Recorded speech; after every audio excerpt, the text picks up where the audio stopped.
বাংলাদেশের নতুন প্রধানমন্ত্রী তারেক রহমান সরকার গঠনের 4 মাস পর প্রথম বিদেশ সফরে গেলেন। 6 দিনের এই সফরের প্রথম গন্তব্য মালয়েশিয়া, এরপর চীন। আর এই সফর ঘিরেই শুরু হয়েছে কূটনৈতিক মহলে ব্যাপক আলোচনা। প্রশ্ন উঠছে, প্রতিবেশী ভারতকে রেখে কেন প্রথম সফরের জন্য বেছে নেওয়া হলো মালয়েশিয়া ও চীনকে?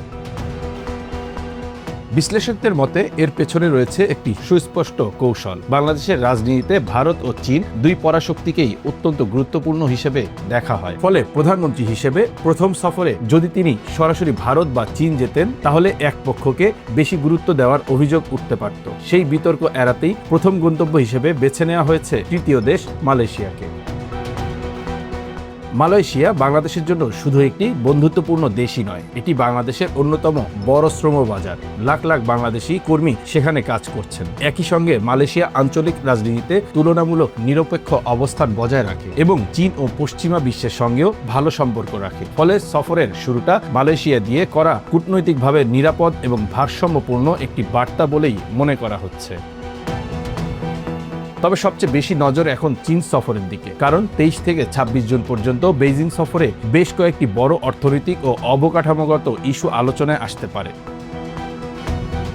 সরকারি সূত্র বলছে প্রায় 15টি সমঝোতা স্মারক বা MOU স্বাক্ষরের সম্ভাবনা রয়েছে। এর মধ্যে বাণিজ্য, শিক্ষা, স্বাস্থ্য, প্রযুক্তি এবং প্রতিরক্ষা খাত রয়েছে। বিশেষভাবে আলোচনায় রয়েছে দ্বিতীয় পদ্মা সেতু নির্মাণ, তিস্তা মহাপরিকল্পনা, যমুনা নদীতে নতুন সেতু এবং বাংলাদেশে চীনা অর্থনৈতিক অঞ্চল গড়ে তোলার বিষয়।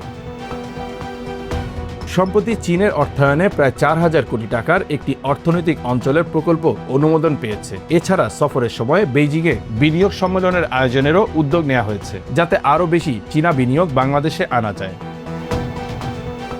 বাংলাদেশ এখন বৈদ্যুতিক গাড়ি শিল্পে বিনিয়োগ, আধুনিক কৃষি প্রযুক্তি এবং শিল্পায়নের জন্য চীনের সহযোগিতা চাইছে। পাশাপাশি দুই দেশের মধ্যে মুক্ত বাণিজ্য চুক্তি বা FTA, মুদ্রা বিনিময় চুক্তি এবং বাংলাদেশে একটি চীনা ব্যাংক স্থাপনের মতো বিষয়ও আলোচনায় আসতে পারে।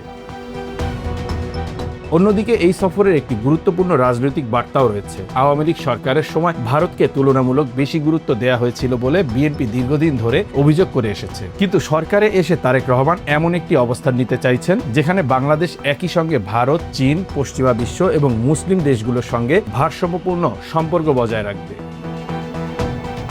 তবে বাস্তবতা হলো, বাংলাদেশ এখন এমন এক ভূরাজনৈতিক অবস্থানে দাঁড়িয়ে আছে যেখানে ভারত ও চীনের প্রতিযোগিতা দিন দিন বাড়ছে। ফলে তারেক রহমানের এই সফর শুধু বিনিয়োগ বা অর্থনীতির জন্য নয়, বরং বাংলাদেশের ভবিষ্যৎ পররাষ্ট্রনীতির দিক নির্দেশনা বোঝার জন্য অত্যন্ত গুরুত্বপূর্ণ বলে মনে করছেন বিশ্লেষকরা।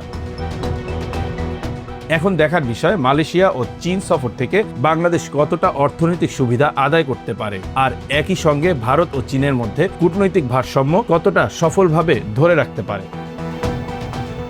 কারণ বর্তমান বিশ্বের ভূরাজনীতিতে বন্ধুর চেয়ে ভারসাম্য অনেক বেশি গুরুত্বপূর্ণ, আর সেই ভারসাম্যের প্রথম বড় পরীক্ষাতেই নামতে যাচ্ছেন বাংলাদেশের প্রধানমন্ত্রী Tarique Rahman. Bangla affairs news desk.